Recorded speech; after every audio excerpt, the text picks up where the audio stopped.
right, there we go.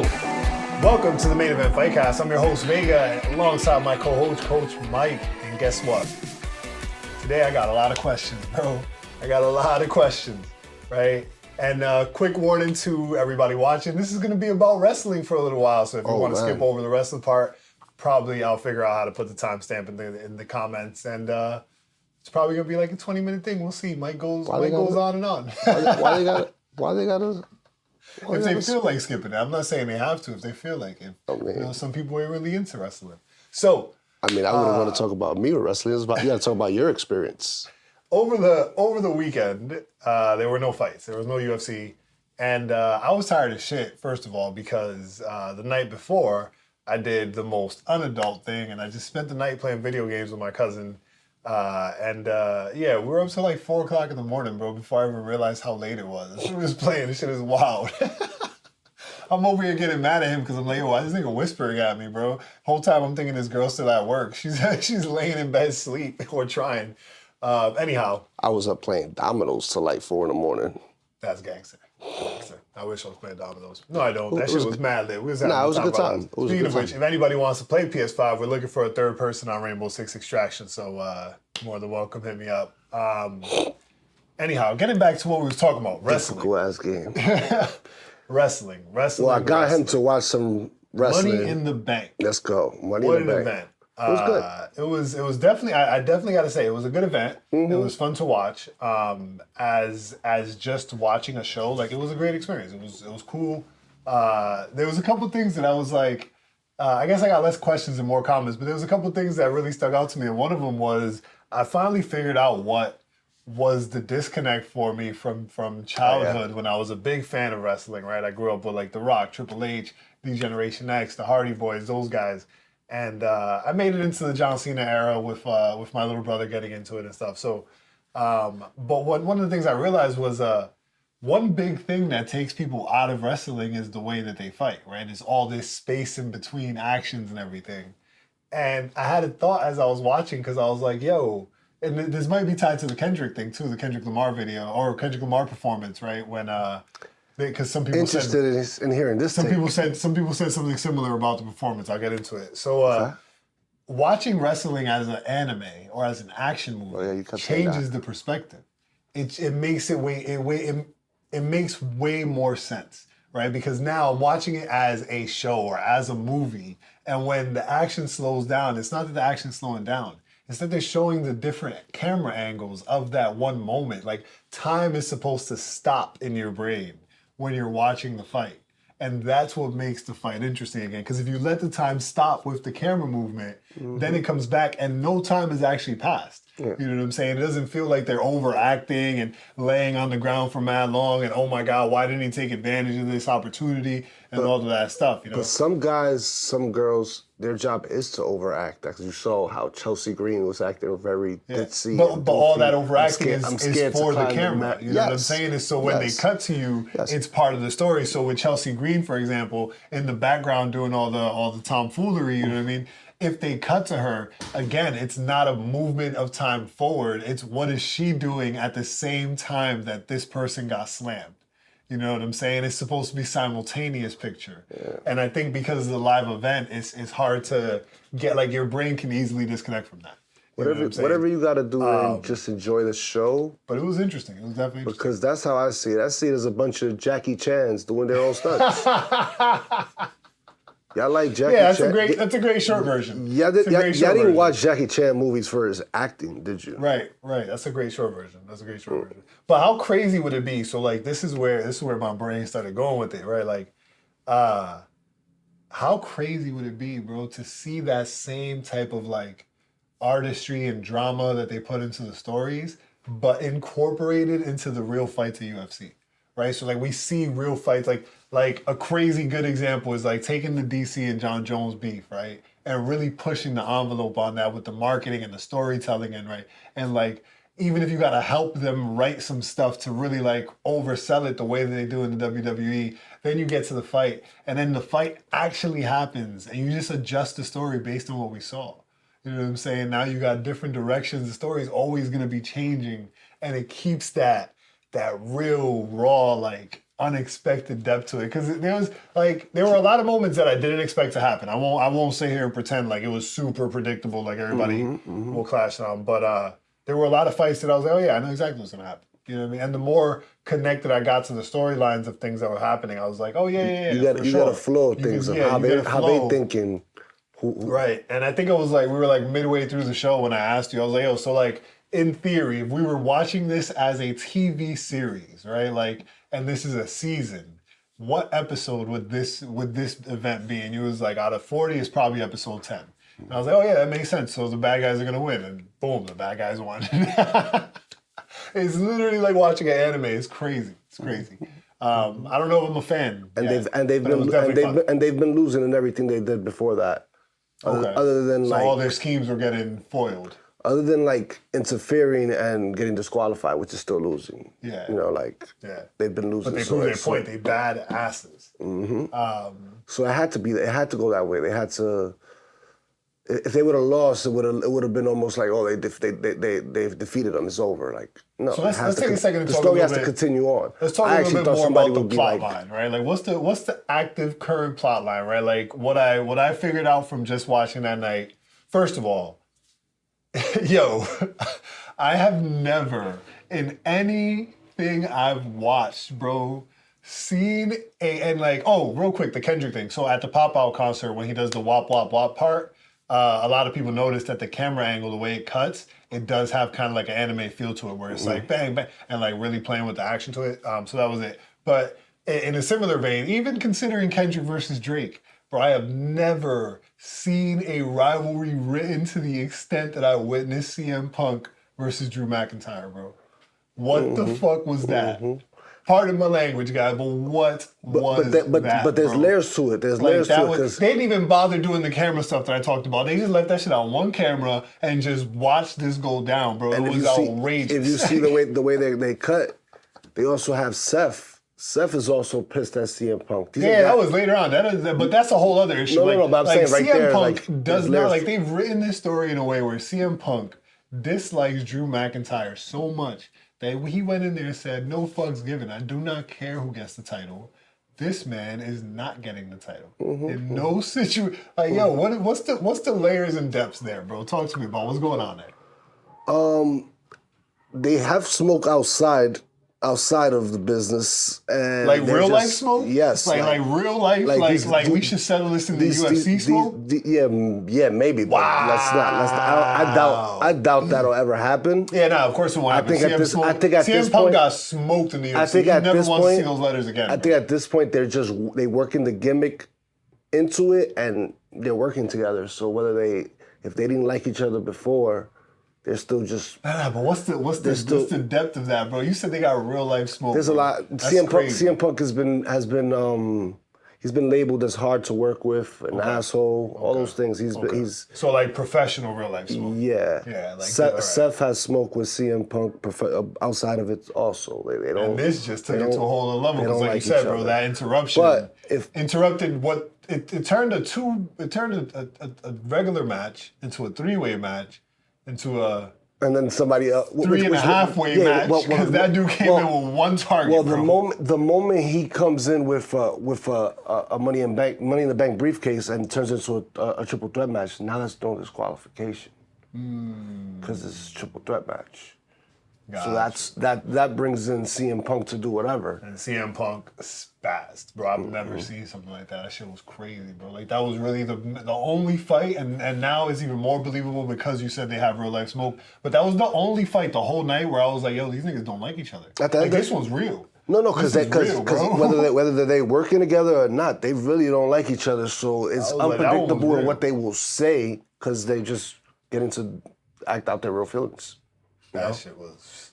All right, so taking another quick second, right? Like, again, going back into the main storyline right now, like, what do you want to see from this season of the WWE? By the time we get to WrestleMania, from where we are right now, what are some things you're excited for? By the time we get to WrestleMania, it'll definitely be a whole other bloodline that'll be coming on as baby faces. They've, even in their... You think it'll be that fast? You don't think they'll end it with the good guys saving the day? I think before WrestleMania, we'll have War Games. I'm not sure where that goes in the schedule, but War Games will 100% be Bloodline versus Bloodline, Solo's squad versus Roman Reigns' squad, or that might just be the Usos with more family members. But it's definitely going to be a babyface versus heel.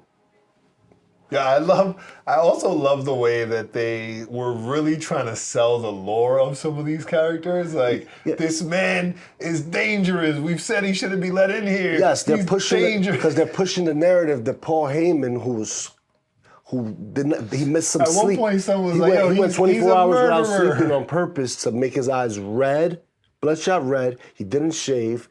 Like, this man, he's from the Bronx. He's from Gun Hill. And this man, he put on a show.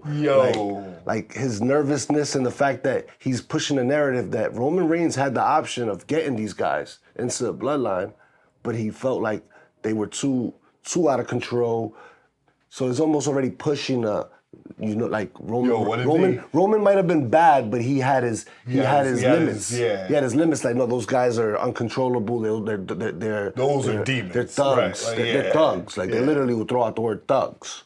That's crazy. Talking about they had trouble with getting Jacob into Canada. They could. I don't know. There's not some truth to that, because I know he was the black sheep of the family. That, bro, the way that they, like, I was like, I really want. For whatever reasons, I don't know. But after watching Money in the Bank, to be completely honest, the main thing that happened, bro, I want to watch a WWE anime. Like, that's what I want to see, bro. I want to see some fucking Dragon Ball Z meets WWE anime, bro. Let your that pen shit work. Would go crazy. Let your pen work, bro. That shit would go, especially with this whole bloodline story they got, bro. Imagine niggas showing up with powers, bro. Nigga Rikishi come out of nowhere with the fucking, There is talks about Rikishi coming and being his son's wise man. Gotta be legendary. I like that though, Rikishi as a bad guy. Why they turn in all the greats bad guys? He did it with The Rock. I mean, Stone Cold was always The Rock came up Triple as a H heel. turned into a good guy. The Rock came up as a heel. His first match, they were booing him, and he played it correctly. His father has always been. By the time I knew him, he was a good guy. Oh, no. He was the People's Champ is what you knew? Yeah. No. He was in the Nation of Domination. And even in there, he was being defiant to the leader. He was like he'll be doing an interview and Rock is mimicking things like he's the guy. Oh, he wasn't wrong. Yeah. He wasn't. Wasn't wrong. He wasn't. But That's there wasn't no UFC, but there was fighting. There was some fighting. There was some boxing. What was the best boxing? Oh, it was UFC. The best boxing match was two MMA fighters. Nate Diaz and Jorge Masvidal put on a hell of a show. It was a good fight. It was a good fight. That's the only reason I'll allow that comment, because I'm not disrespecting Shakur like that. I'm not disrespecting Shakur like that. No disrespect to Shakur. Shakur put on a good fight as well, but with Shakur's He fought his fight, and people don't like his fight. That's the problem. It's not even that people don't like his fight. I think it's that is the problem that boxing is having right now. The audience that exists that you can draw people from is not interested in that kind of boxing. I get that. I get that. But why can't you say that? People try to act like, oh, he's a bum. I don't think people can. You know how long it took me to put that sentence together just now, bro? It just came to my mind. So you gotta say, oh, he's a bum. Oh, your eyes is lying, because he's not a bum. He's not. Well, by that measure, if you're looking at it through this excitement measure, right? He's a bum. He's not exciting. Exactly. He's Bilal Muhammad. Yeah, he's a bum. I understand what people are saying. No, but nobody's saying he's a bum. He's better fighter, than Bilal like Muhammad, in my opinion. But yeah, he's just not a fun fighter to watch. Is he better than Bilal Muhammad? Unless Shakur Stevenson way better than Bilal Muhammad. Unless Bilal. you appreciate defense like heavily. I'm talking, because the thing is, Mayweather wasn't always straight defense. He used to let his hands go before, but a lot more before he started breaking his hands so much. And Shakur said he just came back from his hands hurting, like his hands was all messed up. He needed to heal up. Unfortunately, you didn't get the knockout. It didn't look like you ever was gonna get the knockout. So that narrative doesn't even work. For me, it looked like he had moments to go for a knockout, but he didn't actually go for it. In a way, his opponent didn't let him go for it. But he has give the credit to the opponent. But I think he has to give the opponent something, like put your hands down, let him try, and then get him. Yeah. You already... He definitely wasn't in a counter space. His corner's telling him, show some swag. He did. He A pulled. word I don't really like to use. He fought but like you know Sean what I'm saying? Strickland. Like, not really, because Sean Strickland is just walking you down, and if he's not getting an opening and you just standing there, he will put his hands down and give that you was an the opening so he could work. That was a big difference. That's the thing. Yeah. Sean Strickland is not satisfied with a boring decision. Sean Strickland was upset at his last. Paulo Costa. Exactly. Oh he was my upset. God, He's like, he's like, I'm sorry. I thought this guy was gonna fight. He was furious. And that's the difference. Stevenson so mad. quickly used that. But was he quickly more used that mad? excuse that I'm sorry, guys. He didn't want to open up. That's not his job to give you a knockout. He decides he's not winning this fight. I'm gonna stay safe. That's on him. That's a decision he made. Right. It's your job to still chase that Change finish. that game. Yep. And show that you're spectacular. I get that, but I will not disrespect Shakur. Shakur Stevenson is a great boxer. Just not fun to watch. Yeah. And I think that, especially nowadays, when you think about, like, even a Ryan Garcia, like, Ryan Garcia just finished getting expelled from the WBO and still has more followers than most boxers right now. You know what I'm saying? Has more people excited to see what he's going to do next than most boxers. I'm not saying follow the craziness path of all the nonsense he was on. That's outrageous. None of that. No, I mean, what I'm saying is you have to find... In that sense, he might even be in a decline. I think he's losing more fans than he's gaining with all his antics. But yeah, possibly. But we don't know. Possibly. We don't know exactly. I would say he's losing for sure. He's losing fans, but I would think he's losing. I don't think he's gaining fans. But I also don't think anybody's not excited to see him fight. No. I think people like us will still pay attention a little. No, I mean in general, there's a circus that follows the general population. I think the people who don't follow the sport at all, that just know his name as a fighter, right? All this shit is going down. In 2 years, if somehow he's back in the sport, they're gonna want to watch his fight. Did you see his brother get a questionable stoppage? They stopped him. Nah, I didn't actually get to rewatch the fight. I really wanted to watch it, and I don't know, we missed it. It was he got hit with some things. He was standing. He wasn't completely out, but I think he should have got a chance to do a little more. Yeah, it was a questionable stoppage. I'm gonna have to rewatch it for sure. He never got off his feet. But like we already alluded to, the best boxing fight of the night from an entertainment perspective, not from a skill set perspective. 100%. From an entertainment perspective, Nate drowned Jorge Masvidal. That was outrageous. It was hilarious. It was also mad That funny. was like Sean Strickland. It was so funny. That was like Sean Strickland. If you want to compare the style of Sean Strickland, of pillow hands and whatever, bro, he just drowned him with the pressure hands, and just kept throwing. Did not let Jorge open up at all. Well, it led to some openings that Jorge did land big shots, but Nate just ate him. Yeah, as expected. Some better than others, but he really did his thing. But Jorge could not put punches together. I think that the hardest part of watching that fight was seeing, for me anyway, was seeing that it was gearing towards decision, right? Like knowing that Nate Diaz gets better as the fight goes on somehow, knowing that Jorge's biggest chance was the knockout in the beginning, right? I didn't really think on an outperforming level. I thought it was dead even. I didn't think either one of them was gonna have an outstanding performance on a boxing level where we could say, yeah, no, from a decision standpoint, we're most likely leading. I actually thought Jorge would outbox him.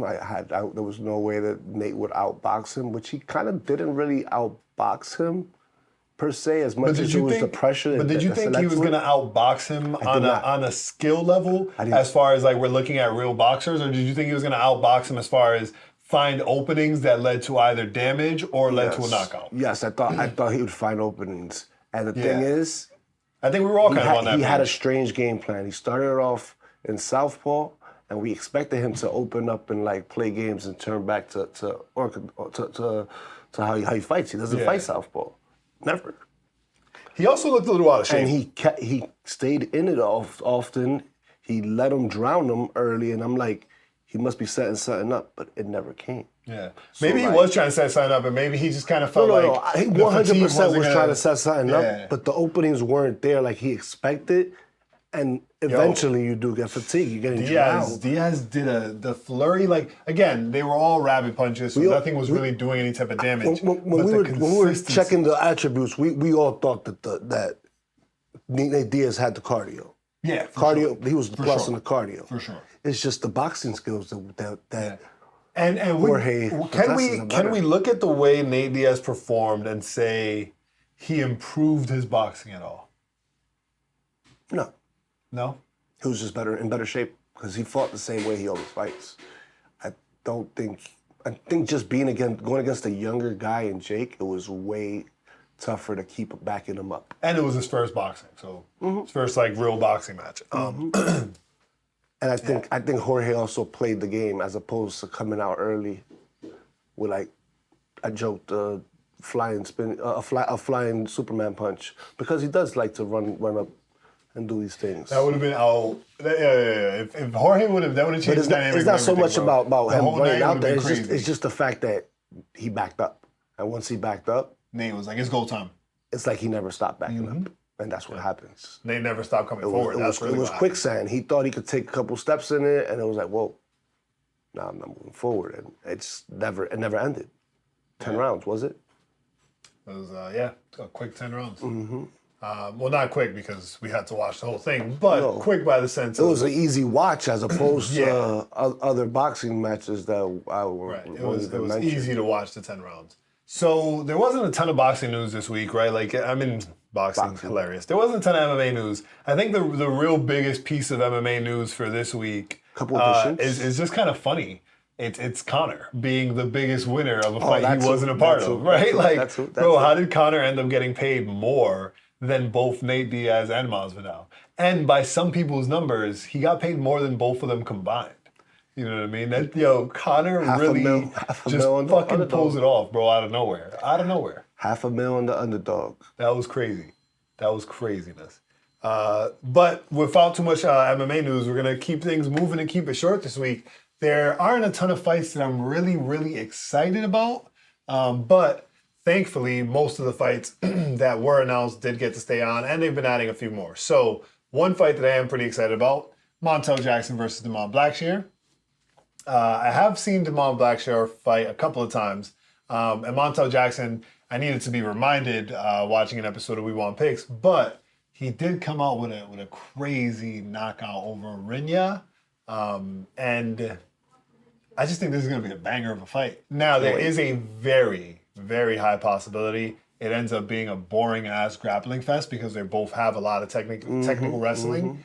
I think that because Montel Jackson is coming off of that knockout and feeling himself, he might start it off on the feet the right way. Well, he usually does just strike first and then lets other people. Yeah, so if that's his norm, then it should lead to an entertaining fight. He's one of those wrestlers that, I have it in the back pocket, but So I think Blackshear will play along for a little while, and then when he starts to see things going bad, we'll see. On both sides, when they start to see it go bad. It's impossible to guess their game plan that level. Like, so neither one of them want to get a loss at this point. I'm just really excited that there's fights again. They're both trying to climb up the ranks at a point where, I'm not super excited for any particular fights. I'm just really excited that we got some fights again. I always get sad when there's no fights. Maybe now I'll watch some WrestleMania stuff or wrestling stuff whenever there's no fights. Speaking of wrestling, Andre, hopefully he doesn't knock himself out wrestling. Oh, yeah. Josh Freeman versus Andre Petrosky. I'm calling this fight out not because I'm excited for it, but because I want to remind people before you place any bets on this fight that Andre Petrosky knocked himself out. Like, he knocked himself out going for a takedown. And his best path to victory in this fight is wrestling. He knocked himself out going for a takedown. Knockout by hip. And his best path to victory is wrestling. Via hip. I'm going to say it one more time. Andre Petrosky knocked himself out going for a takedown. No disrespect, he's a good fighter, man. He's a good fighter, but that's just craziness. I think I said it enough times. You just never know in a mixed martial arts fight. Now on the other side, we got Luana Santos versus Maria Agapova.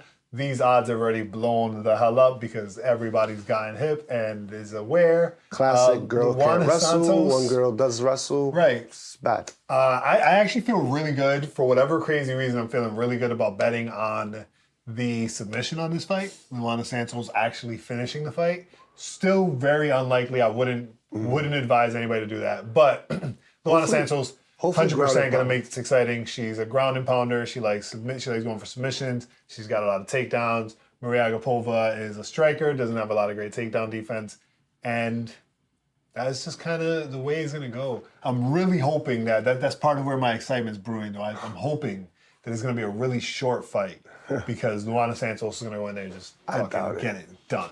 I doubt it. It is very fair to get it done because no sexist shit, but for whatever reason, women fights just don't get finished, bro.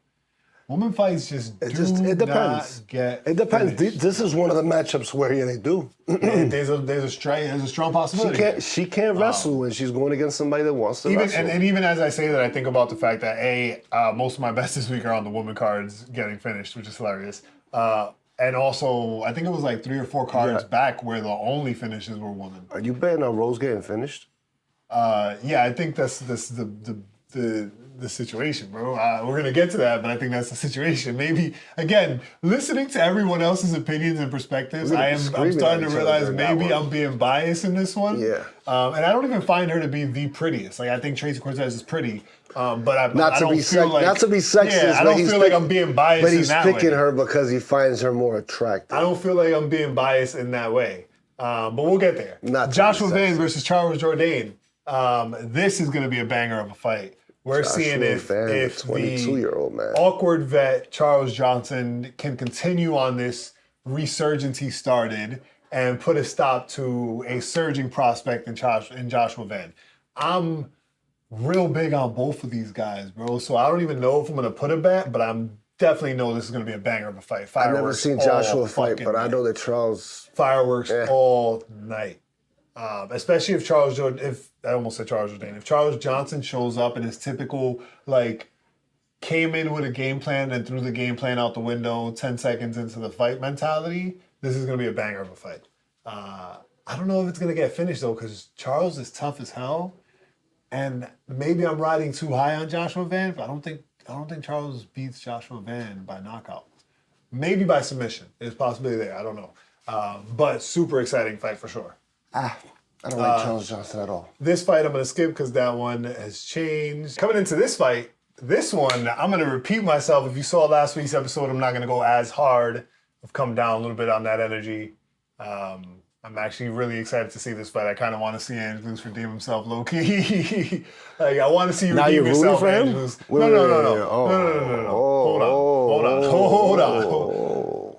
Gabriel Bonfim should win this fight, and I want Gabriel Bonfim to win this fight. However, if Angelusa can redeem himself and prove himself not to be a crybaby, not to be a quitter, there is a path to victory for him. He just has to tire Gabriel Bonfim out. I'm saying get him tired and you should be straight.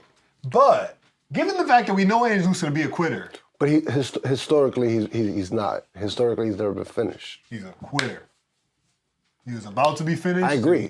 I agree with what you're saying in the sense that he quit at that moment, but he's also a very durable guy. So yeah.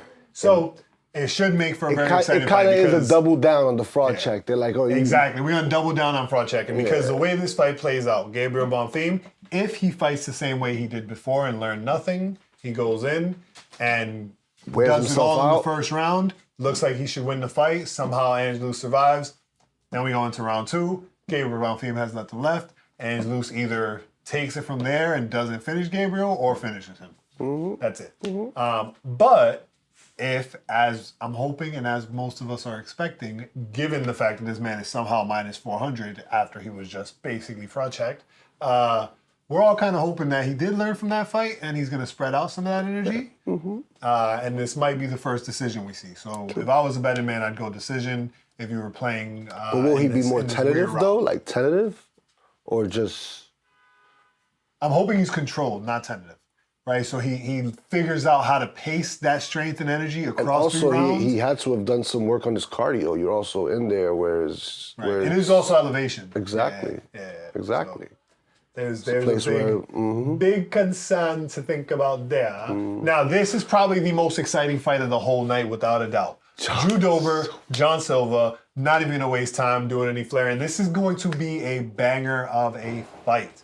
Drew Dober hasn't been knocked out since Frevola knocked him out. I was questioning if it's the same weight class because he can't make that weight, but he's going up in weight. He's moving up. John Silva's moving up. He's fighting Drew Dober. This is an exciting fighter. Like his, Man, his energy is crazy. The way John Silver fights is outrageously outrageously exciting. And he's as good as he is crazy. Pacing, right. And then Drew Dober on the other side has the experience, also has the crazy pacing, also has the energy, has the chin, but we just saw John Silver take someone out who's never been taken out before. Mm-hmm. Is he about to go on a warpath? This is the thing, though. How does it translate? Is his power the same against 55ers? I'm less concerned about his power being the same. I'm more concerned about his speed. The way John Silva moves in the ring or in the cage, I feel like there's a lot of dancing movement. And he gives me, and again, I use comparisons loosely just to give you a quick picture. If he's quicker than 45ers. He gives me that Johnny Walker kind of chaotic energy in the ring. I can see that. And that part of it, I feel like, is not going to translate super well moving up. And it could be a similar thing. Could he burn himself out trying to take out a very durable guy in Drew Dober? Right. And leave himself out there to get taken out. And that's where my concern comes in. So that's why I wouldn't advise people to bet, especially now that, again, we're all clearly excited about John Silva. His odds are ballooning up. He started off as an underdog. He's now a favorite. But that's just a reason to try to go for it. But you can bet on that fight being exciting. Watch the odds and see if it's good for Drew Dober for a knockout or maybe Drew Dober for a late round knockout. When you get the method end around, it's nice little come up. Bing, bing, bing. Nice little come up. And the final fight on the card. This has been a contentious fight for me in my heart because I don't see it. You know what I'm saying? I'm gonna take a second and step out of the professional realm. I'm gonna take a second and step out of the professional realm and just go into basic, generic ass man mode, right? Like Tracy Cortez is a beautiful woman, but she's not a beautiful woman that I would go for. Like if I saw her at a bar, I wouldn't be attracted to her in a way where I want to date her. But I would be attracted to her and be cool with talking to her and hanging out with her, right? Like she's in that space for me. So I don't feel like a bias is being driven because I actually think Rose is prettier. The only issue being that she has a haircut. Yeah. You know what I'm saying? Well, her hair longer, she's way prettier than Tracy. I love you know Rose with the long hair. Way prettier than Tracy. So it's not that. Maybe I'm biased because of the last couple fights I saw. I blame Pat Berry. I'm not getting into that hole. So I'm not going down that rabbit hole. That's a whole other internet video for y'all. There's plenty of YouTube videos for you to dive into that. I'm going to stick down my train of thought. Maybe there's recency bias. I tried. Maybe there's recency bias that got me feeling like she's a better striker. But there's something about I'm not gonna lie. That's when I started thinking that you're just looking at the prettier girl and going with her. When you told me that you think Tracy has better hands, better striking than her, and I don't know. I don't agree. But I don't know. I see a knockout coming, bro. I don't see a knockout. I see a Rose decision. That's fair. A lot of people are on that side. I am completely wrong. But I can see Rose finishing. But I'm doubling down on. I can also see Rose finishing the fight. But my bet, if I had to bet, is Rose by decision. That's crazy.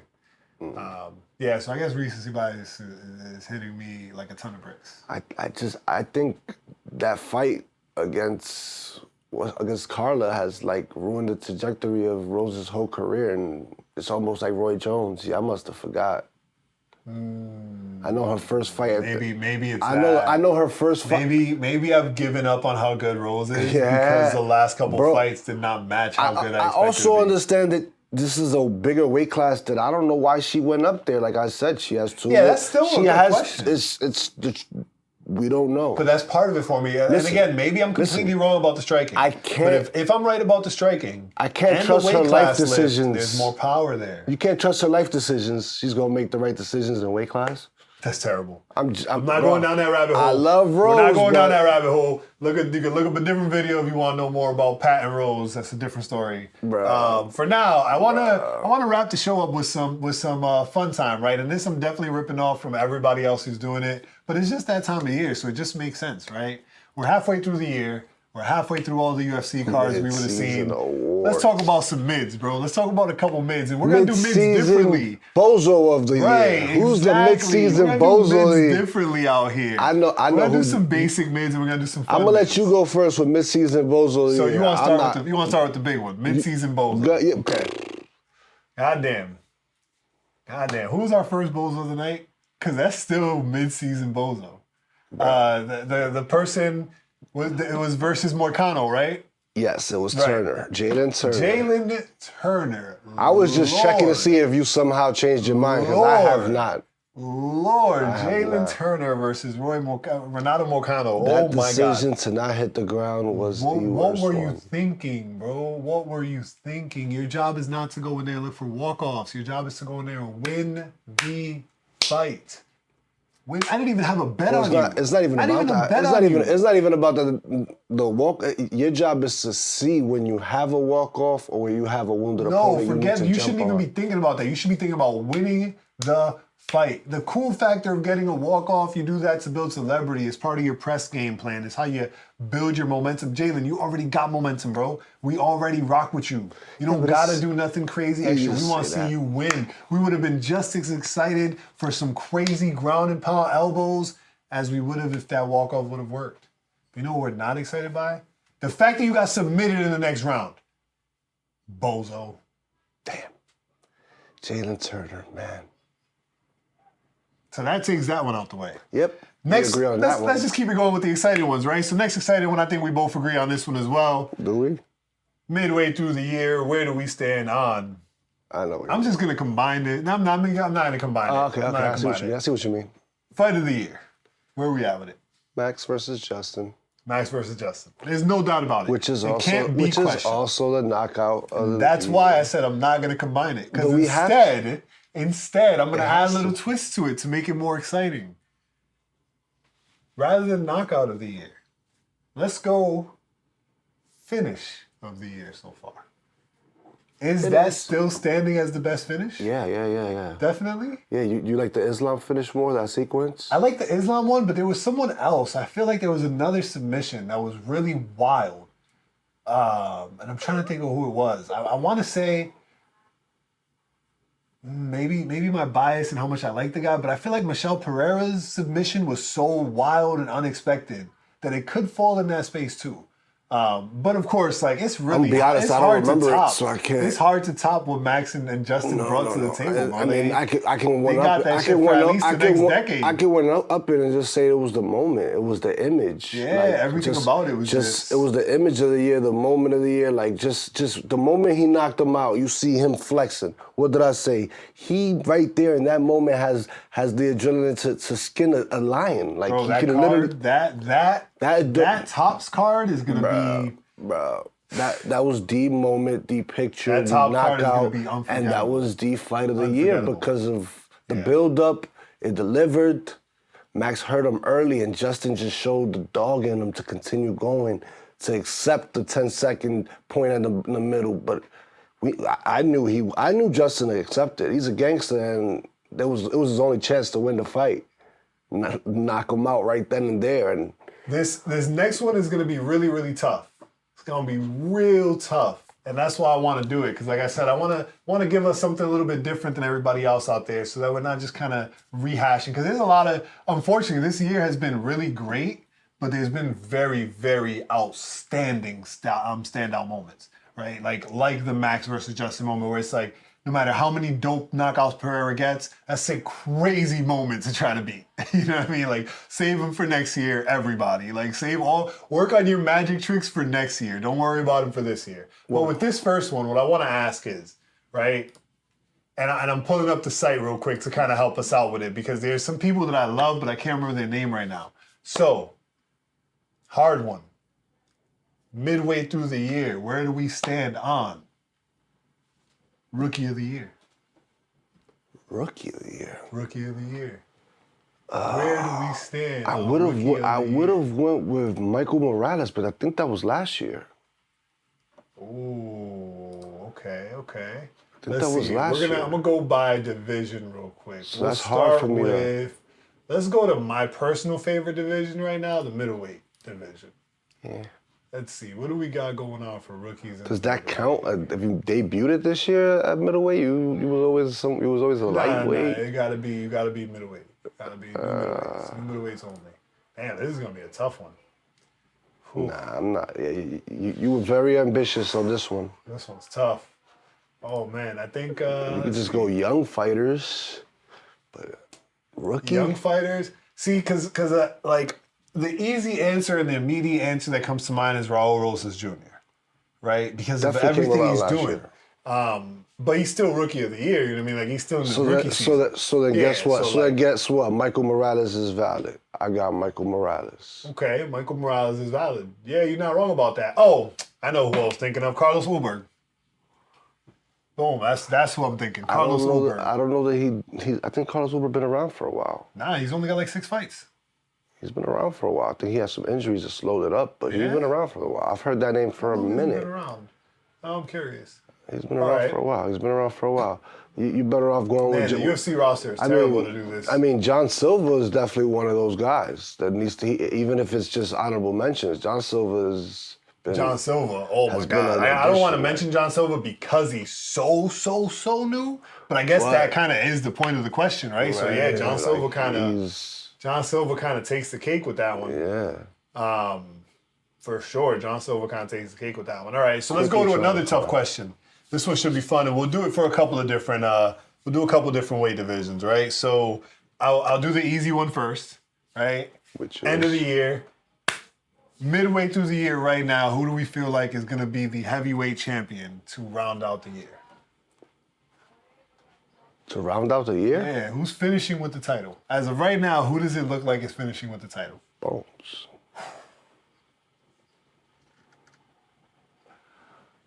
The internet's gonna hate me for this opinion.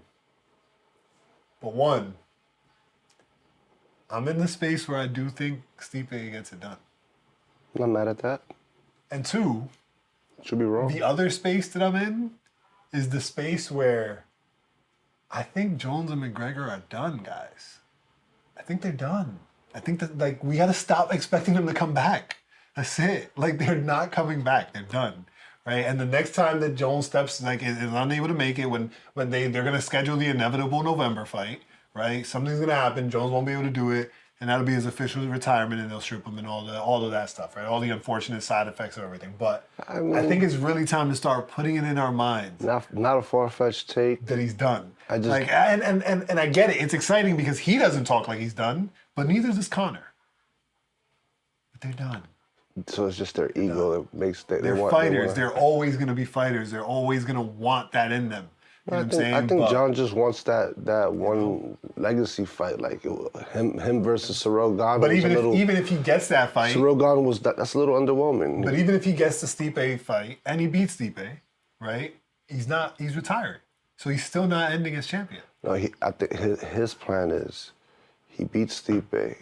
He's gonna want Tom Hospital or Curtis, whoever wins, to fight Alex. That's what he wants. Oh yeah, but I don't think he's gonna wait that long. What do you mean? I think that's another 6 months. Again, I think these guys are done, bro. I think that's it. Listen, I've enjoyed them. I love their I think legacy. you're half love right. it if we see them I fight think you're again. half I'm right. rooting for it. I think you're half right. But I think Because even if Conor does fight again, his chances of actually winning getting slimmer and slimmer. fair. My second favorite division, and this is my second favorite division of all time, like just always second place favorite division, middleweight. Middleweight, you can always count on middleweight to be in some sort of crazy like chaos where it's exciting to pay attention to what's going on in the division. And right now, I cannot think of a more exciting time for this division than right now. Middleweight. Halfway through the year right now, the next fight scheduled is Dricus versus Izzy. No, not rookie. We're past rookie. I gave up on that. Okay. Who is holding the belt at the end of the year? Based on the current trajectory, who do we see? Izzy. I feel like Dricus. I think Dricus is going to do the same thing Leon Edwards did. He's going to surprise the hell out of the world by how good he's gotten since he got the belt. I think people like Dricus, people like Leon, those people, like, as much as I hate hearing Dricus brag about not leaving Africa, because for me, there's a very, like, I'm very, very big on the idea you weren't able to leave Africa. You understand? Like, you were not in a real position where people recognize you as good of a fighter enough to want you at their gym enough for you to be able to afford to be at their gym. You know what I'm saying? Whatever math that breaks out to be. I'm not calling anybody broke, right? Whatever that math ends up being, for you to be able to financially afford to leave where you live and go train and be able to make the decision you need to make to do that. You know what I'm saying? Long term, in the way that Izzy did, in the way Usman did, in the way Ngannou did, right? And then Ngannou is a perfect example of like he didn't have any means to do it. He had to do it because he didn't have any means, right? So with all of that sounding negative, I think all of that is the fuel that makes him better because now he gets the belt and he has the money for the resources. He has everything at his fingertips that he was begging for while fighting his ass off in whatever the training camps were. Not to call them slums or anything like that. Like whatever position he was fighting in, he always wanted that more and couldn't get to it. And this is him getting to it. That's why we saw Leon get so much better from Usman 2 to Usman 3. Right? Like that difference was significant. Great storyline. You should write. But I got Izzy winning. I think Drake is gonna shock the world, bro.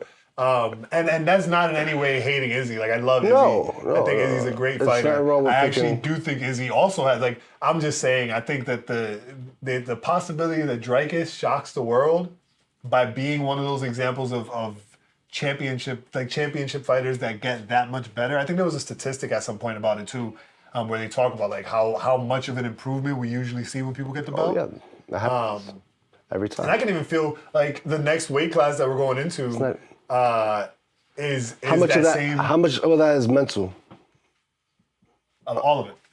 It's not all of it. I think all of it. It's at least like 80-90%. No, I think all of it because that feeling of understanding that you are the best, the way you train, the way you understand you have to train, now you're leading the race, but they're running behind you. And that's all, I feel like that's all mental. For the reason I say it's all mental at is because least 90, the resources. Because physically you can relax and chill. And no, you can't. That's not. You can't.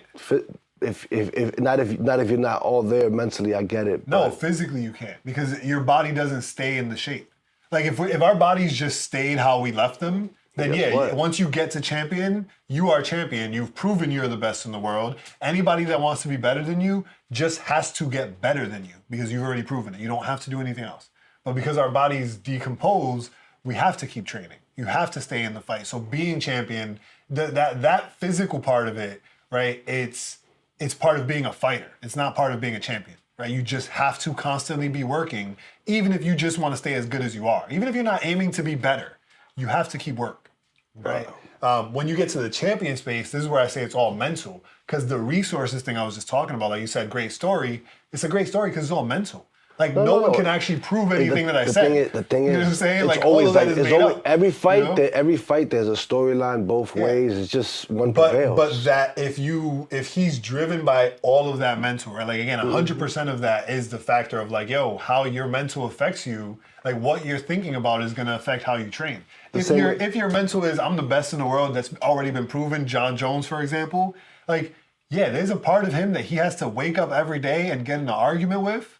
Because he doesn't want to go train. He's Allen Iverson. What you talking about practice, bro? I'm here. There's more to that story. It's not that he didn't want to go to practice. There's more to that story. But speaking of mental stuff, how much does it play a part the fact that Izzy says he doesn't care about the belt? The belt doesn't do it, doesn't satisfy him, that he's Yo, for me, he sees it as any other fight. So for me as a fighter, he says he's collecting heads, not belts. If me and you are fighting and I'm the champion, and you tell me that you don't even care about the belt, you just escalated my motivation so much further, bro. Because you just made this shit personal. You didn't have to say anything insulting. You didn't have to attack me. By you saying that we are in a sport where the most important thing we go for is this belt, and you're about to fight me for it, and you don't care about the belt, you just made this shit personal. He just wants your head of the trophy. You just made this shit personal. So now I'm on a whole other level with it, right? Now, is that going to be good or bad? That depends on how it gets used. That's what I mean. So if you let that become insulting to the level where you're like, oh, like the way I see it is, oh, you just made this a threat. That's where the personal part comes in. You just made this a threat. You just made this more than a sport. Because for you, it's not about this belt. And this is literally the top of there's nothing past this belt in the sport. So if this is not about the sport, you're threatening my life. Like, this isn't even an insult. It's a threat, And right? to So me- now if you're and fighting to- from that perspective, that could be beneficial. Like, you're going even further to make sure you protect yourself. You understand. If I was going to hold back a little because of the sport, I ain't holding back anything because you just made this life or death. No, I think it's always that. I think it should always be that way. I think if you're not thinking like that, you're leaving a percentage behind. Like I don't think that's healthy. I think combat sports, it's a sport. You shouldn't be going into it thinking life or death. You should be thinking win or lose and understand. Some fighters are more risky. fighters are more violent than others. Right. Some fighters But are more safe than others. I don't think that creating a culture around being the most violent should be the goal. Right? You should be so good at fighting that when you hit people, you knock them out. You shouldn't be knocking people out because you're so violent, you're knocking people out. You know what I'm saying? I think that's the picture that all of the people who are anti-MMA have of the sport, where they're like, these are just a bunch of violent people being barbaric. They couldn't make it in boxing because they're just violent. Like, no. Like, these people, like Michael Venom Page, is a striker who will probably, if you got into a street fight with Michael Venom Page, if you have a standard human chin, you're in for an ass whooping because he's not going to knock you out. Like, if you have a regular, decent human chin, like, if you have a decent human chin and you've been in a couple fights in your life and you didn't get knocked out, right? Michael Venom Page is the type of striker that you are going to walk away with way more lumps and bruises. You're going to remember every fucking punch, bro. He's not going to knock you out. On the other hand, Sean Strickland. Give me an Alex Pereira punch. Sean Strickland. That's what I'm saying, bro. That's the difference. You know what I'm saying? Sean Strickland is a violent guy. We can agree to that. Sean Strickland, you get in a street fight, you're going to sleep. How fast you go to sleep? I don't know. But you're going to sleep. Michael Venom Page, you want people to take him off of you, bro, because he's not going to put you to sleep, but every punch is going to hurt. Maybe you're just talking about if he only throws punches, but them knees is hard. Right, no, I'm saying, like, if he's just throwing punches, you know what I'm saying? If he gets in a street fight with you and he recognizes, like, you're no threat and just keeps it fisticuffs, like, you're in for a bruising, bro. Like, that, like, if he does that, he actually is mad at you. And like, if he's not mad at you, he's going to knock you out. I want to ask you this one. My favorite division. Uh-oh. Not really my favorite division, but in when it comes to, like, novela, there's so much going on. Welterweight. Who'll be the champion by the end of the year there? Oh, the novela, that's the welterweight. Well, first we got to get through, every TV show got, like, episode 5 or 6 that's trash. We got to get through that episode real quick. You're convinced that's going to be We got to get through that episode. You're convinced that's going to be a boring fight. I don't think so. Yo, honestly, though, I think Leon is going to run the division until Shagvat challenges. Then depending on how that fight goes, whichever one of them wins is going to run the division again until Ian. So at the end of the year, you got Ian? No. I don't think Ian wins against either one of them. I just think that they're gonna beat everybody until Ian. Because Jack is gonna get a chop first. Unless they put Ian versus Jack. I answered your question. Oh no, I think so. If I was to commit to someone, there's a strong part of me. Again, maybe I'm biased to the story that I already wrote, like you said. But there's a strong part of me that thinks Leon, bro. I think Leon is gonna run the division for another 8 or 9 months. What that turns into as far as amount of fights, I don't know. But for at least another 8 or 9 months, Leon is going to be champion. I got shot. At the end of the year, once he gets his chance, I don't think he gets the title shot this year. How?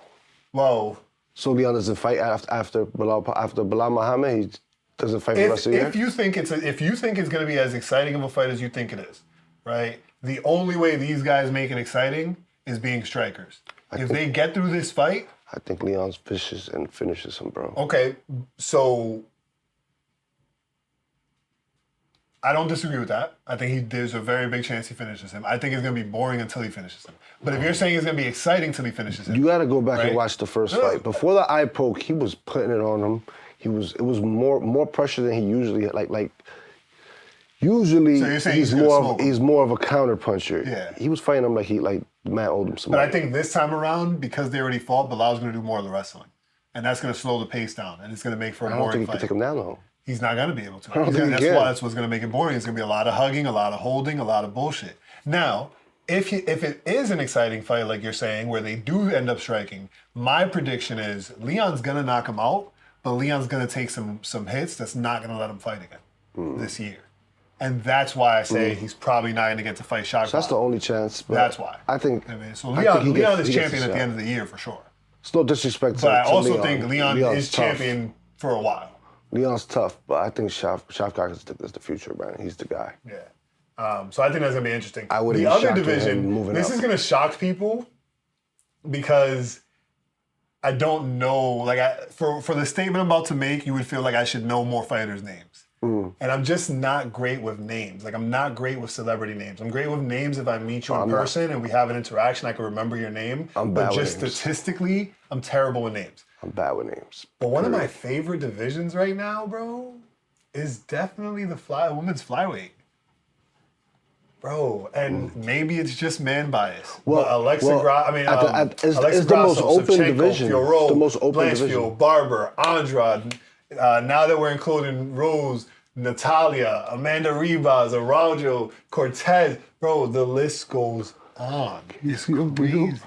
Like, this is a stacked division. Bro, They just don't ever get finishes. I don't understand it's it. just there's no Not that they there's never no get dominant finishes, there's obviously. nobody dominating the top anymore. It was Valentina for a while. But that's Now why I'm she's- so excited for it. I'm always excited for the division, but that's why I'm super Valentina is supposed to fight Grasso next, and is talking about maybe not wanting to because she doesn't want to fight at the Sphere. Right? That's a wrench in that equation, right? So now, Rose or who do you put Cortez? next? You got Aaron Blanchfield waiting. You got Macy Barber waiting. Macy Aaron just Barber lost. is injured. Aaron just lost, so what's gonna happen is they already told Cortez if she wins and Valentina doesn't want No, to fight. she asked for it. They didn't tell her. She asked for it. She asked for it. That doesn't not- mean it's guaranteed. She asked for it. That's not what she said. You know what I'm saying? She So, said- Macy Barber is injured right now. She was supposed to be fighting Rose. True. So by the time this is ready, she's already healed. We got Macy Barber in contention, right? Rose and Tracy, like you said, there's rumors that depending who wins that fight, they get some words. So now we got Macy, we got Rose, and we got Tracy in the equation, right? We know it's not Jessica because she already went. We know it's not Manon, so that's out the question. And then the rest of the girls coming up, this is basically the Alex Pereira inspiration of the women's division, bro. They're all just strikers. They don't have knockout power, but they go in there and they just try to fight, bro. And this division is just exciting. So It is. It's with exactly all the the same chaos I as just it, mentioned, but- who do you think is holding the belt at the end of the year? I wish it's Rose, but I doubt it. I knew you I was doubt gonna it. say that I doubt it. nonsense. I knew he was gonna throw some nonsense. I in doubt there. it. I knew he was gonna say some nonsense. I thought it would be Rose. earned. I thought it would be earned. Nope. I definitely thought it would be earned. If you would have asked me a couple months earlier, I I'm thought gonna it tell would be you earned. right now, bro. I'm gonna Who tell you you got? right now who's Who gonna you be the got? champion at the end of the year. Macy Barber. I Champions. like Valentina's chances better. Macy Barber. Macy's not gonna get to fight Valentina.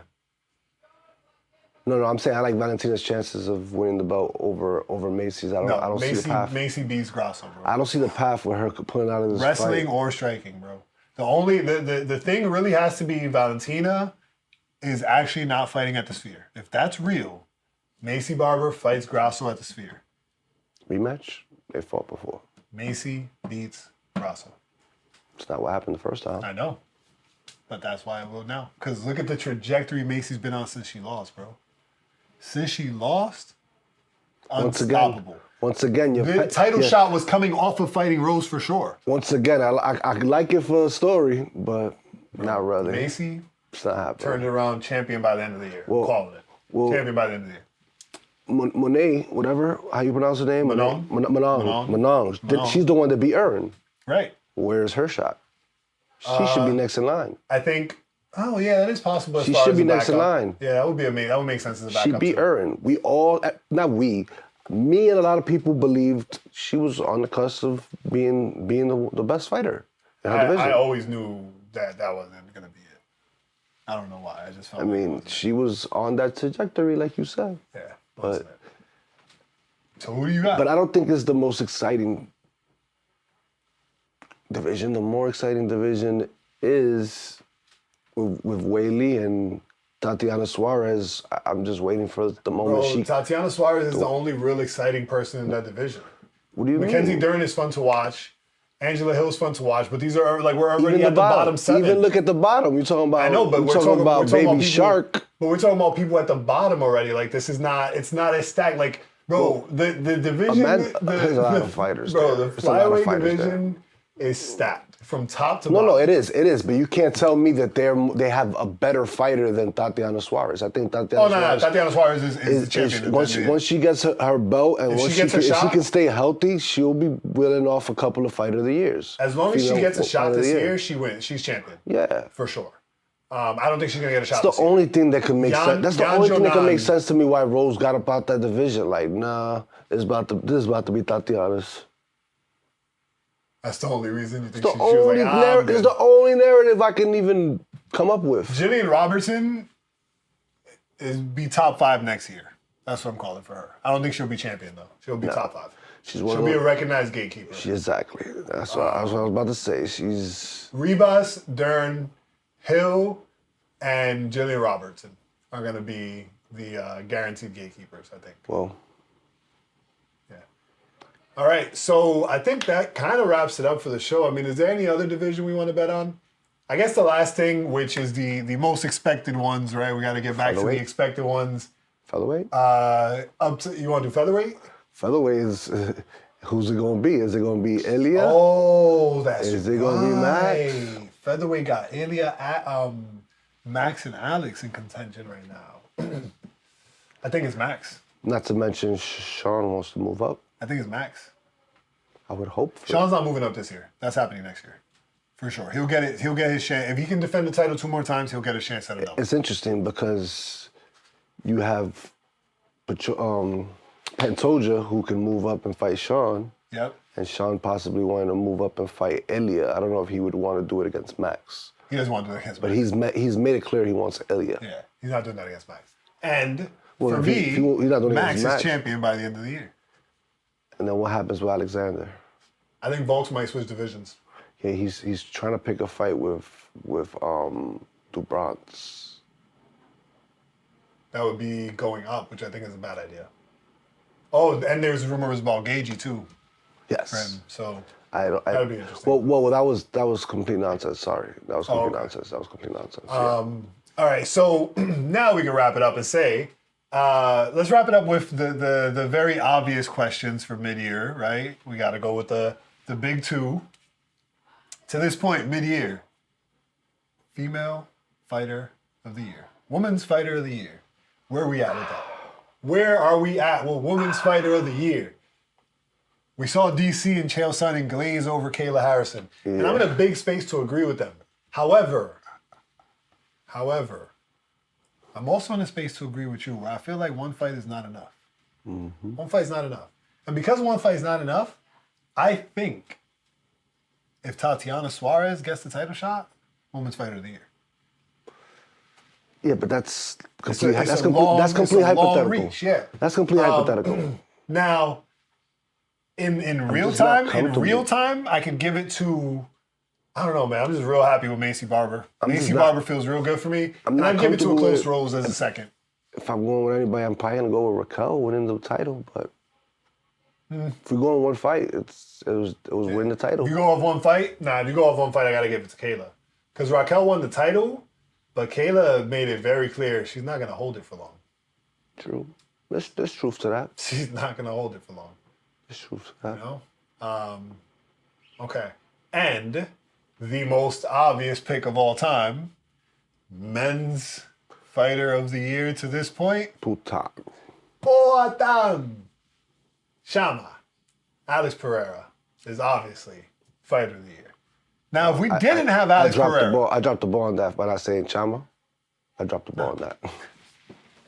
Should have said he Chama. might be mad at you. I don't know. I should have said Chama. My bad. Now, if we take Pereira out of the equation, we think about the year so far.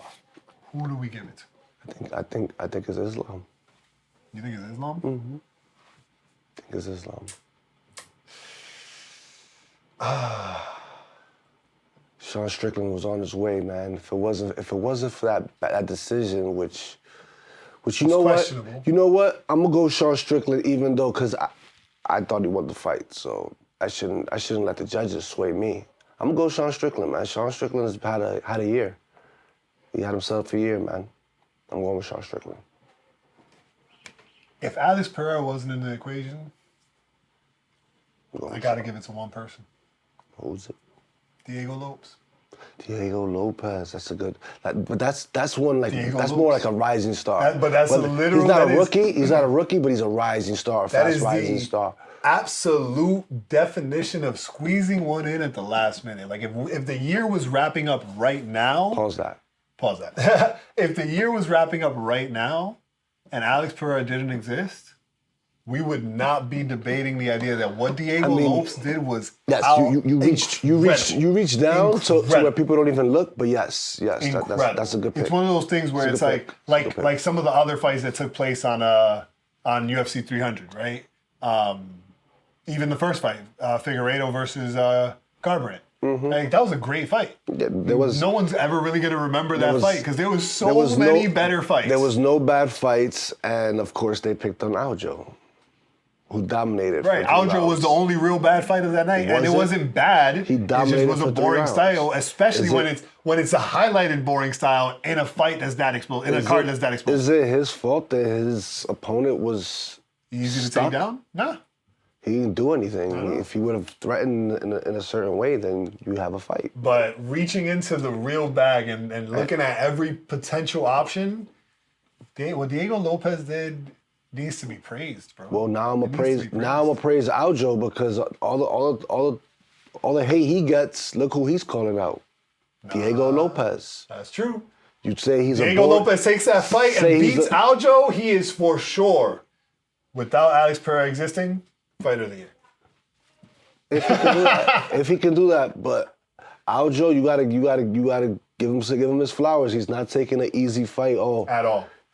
He's taking a very risky fight. Very risky fight, and somebody who's with a lot of reward because if he does beat Lopez, and that's him not looking at the rankings. That's him looking at no. This is an exciting fight. I'm surprised Diego Lopez didn't move further up in the rankings, to be honest. They only moved him up 2, which I guess is fair given the factor of the person he actually ended up fighting. Right? If he would have really fought Brian Ortega, it would have probably jumped further. It gets hard to pay attention to the list when so many aren't active, and when you see his name, you kind of bump it when you know that he'll take a fight next week. Yeah, against any of the people above him. Exactly. Yeah. So once he hits top 10, he's probably already suited to possibly be in the fight for #1 contender. Now, unfortunately, because of his activity. We're going to wrap the show on this final statement that I want to make. As much as I love Diego Lopez, he is not becoming a champion until Max Holloway retires. Oh, you're talking about Max Holloway. That division has some killers, bro.